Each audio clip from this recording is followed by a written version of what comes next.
Hello friends. आप सब ठीक होंगे। मैं देसी ट्रेडर अब से निखिल यादव, और आज मैं आपको बताने जा रहा हूँ कि फेक ब्रेकआउट्स को कैसे पहचानते हैं। जब सपोर्ट या रेजिस्टेंस के आसपास आता है तो वापस से वहाँ रिजेक्शन क्यों लेता है, तो कैसे उस पर एंट्री और एग्ज़िट करें, कैसे करनी है उस पर ट्रेड। मतलब कि माई चांस अपना सपोर्ट तोड़ती है और उसके बाद रिजेक्शन वहाँ से आ जाता है। आपको लगा एक बड़ी कैंडल आई और उसने सपोर्ट तोड़ा, ठीक है, सपोर्ट तोड़ा या रेजिस्टेंस तोड़ा और आप उसमें घुस गए।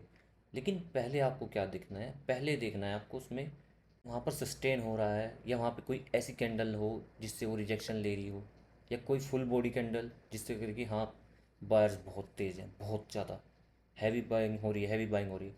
लेकिन आप उस चीज़ में फंस जाते हो। तो होता क्या है, आज की इस वीडियो में बताऊंगा कि फेक ब्रेकआउट को कैसे पहचानें और उससे बचकर अपनी विनिंग रेशो को कैसे बढ़ाएं। मान लीजिए जब प्राइस किसी सपोर्ट या रेजिस्टेंस लेवल को तोड़ता हुआ दिखाई दे, ठीक है, चलो चलते हैं।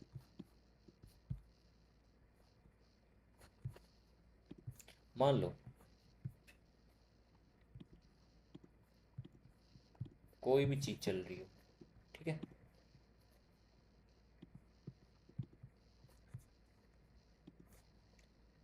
मान लो मार्केट चल रहा है, चल रहा है, चल रहा है, सस्टेन, देन सस्टेन, ठीक है। ये मार्केट में क्या हुआ, ठीक है, ये हुआ, यहाँ पर एक बहुत तगड़ा सपोर्ट बना,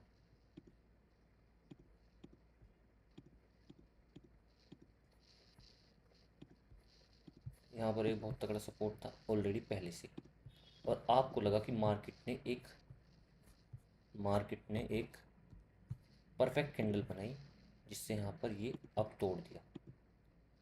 हुआ क्या, तोड़ा, आपने सोचा इस पर एंट्री ले लो, भगदड़ मच गई, भगदड़ मच गई। लेकिन ऐसे एंट्री नहीं ली जाएगी।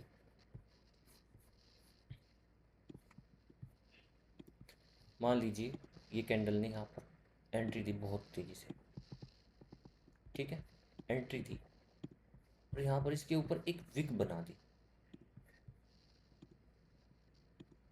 विग बना दी। तो आप इसको क्या समझोगे, किस में हैवी हैवी ब्रेकआउट से रेजिस्टेंस तोड़ा है तो ये ऊपर ही जाएगी। लेकिन नहीं, पहले आप इंतज़ार करोगे यहाँ पे रीटेस्ट का। मान लो ये कैंडल आई, फिर एक कैंडल यहाँ पे ऐसे बनी, ठीक है, फिर एक बाइंग आई, तब जाके ये रेजिस्टेंस टूटा है। लेकिन पहली कैंडल में मान लीजिए अब यहाँ पर ये रेजिस्टेंस ऐसा है, मान लीजिए सेकंड चीज़ देखते हैं।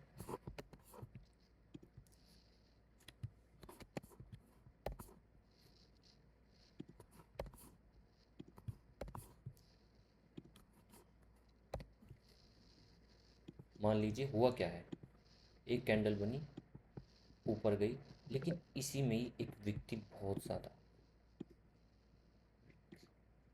ठीक है। तो ये क्या हुआ, यहाँ पर सस्टेन नहीं कर पाई है। सस्टेन नहीं किया, इसका मतलब क्या है कि बायर फेल हो गए इस लेवल को तोड़ने में। और लोग क्या करेंगे, यहाँ पर जैसे आई 5 मिनट की कैंडल किया और यहाँ पे सीधे घुस जाएंगे बाइंग में। बट ऐसा नहीं करना है। यहाँ पे अगर ऐसे बाइंग में घुस जाओगे, यहाँ पे घुस गए, मान लो तुम इस चलती कैंडल पे घुस गई और ऐसे ना गई और फिर रिवर्स हो गई, कि इतना तो स्टॉप लॉस कैसे लोगे। लेकिन पहले इंतज़ार करो कि यहाँ पर एक रिटेस्ट आए, उसके बाद एंट्री लो, ठीक है।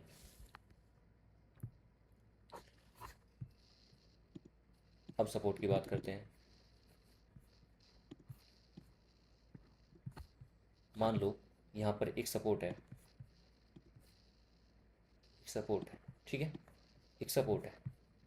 अब जब कैंडल मार्केट यहाँ से आई, यहाँ से ऊपर से ऐसे करते करते ऐसे करते करते आई, लोगों ने क्या सोचा, ओहो हो सपोर्ट टूट गया। बट कैसे पता करें कि वो सपोर्ट सही है या गलत। फिर मार्केट ने यहाँ पर एक कैंडल ऐसे बना दी, ऐसे बना दी, चलो मान लीजिए आपका ऊपर वीक वाली थी ऐसे बना दी। तो क्या आप इसमें ब्रेकआउट पे ट्रेल लोगे? क्या आप ये भी इंतज़ार नहीं करोगे कि एक बार रीटेस्ट आए और फिर एंट्री ले?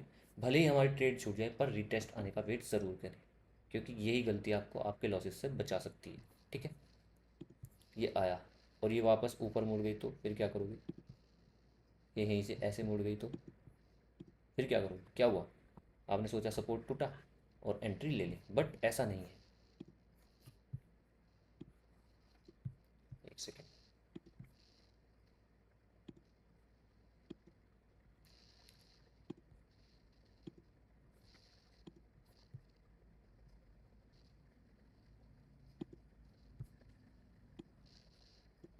ठीक है, फिर क्या करोगे?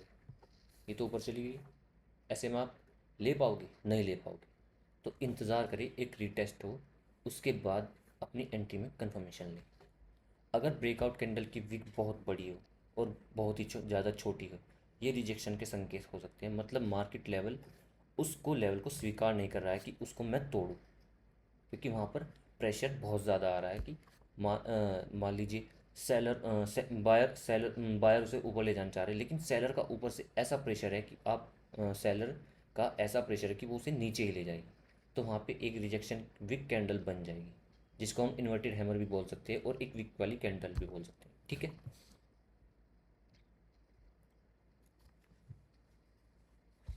ठीक है, ये चीज़ हमेशा याद रखना।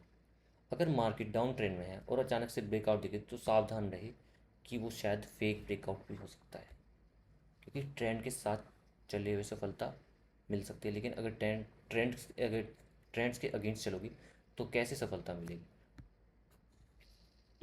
तो फेक ब्रेकआउट से ऐसे बचना चाहिए। मान लीजिए आपका सपोर्ट रेजिस्टेंस पे मान लीजिए ट्रेड कर रहे हो, लेकिन आपको यही नहीं पता है कि वहाँ पर अच्छा सेटअप बन रहा है नहीं बन रहा है। पहले ये देखें कि आप तो ये सेटअप आपने ऐसे लिया, वीक निकली और आप यहाँ से नीचे के लिए साइड ले लो, ये भी तो देखना चाहिए ना। पर आप क्या करते हो, आप सीधे ऊपर घुस जाते हो। भाई ऐसे नहीं करना। लेकिन अगर आप फेक ब्रेकआउट पहचान गए और सपोर्ट रेजिस्टेंस पे भी काम कर लिया, तो मैं कहता हूँ 60% आपने कोर्स तबाही मचा दी। ठीक है, तो मिलते हैं नेक्स्ट वीडियो में। सभी को राम राम।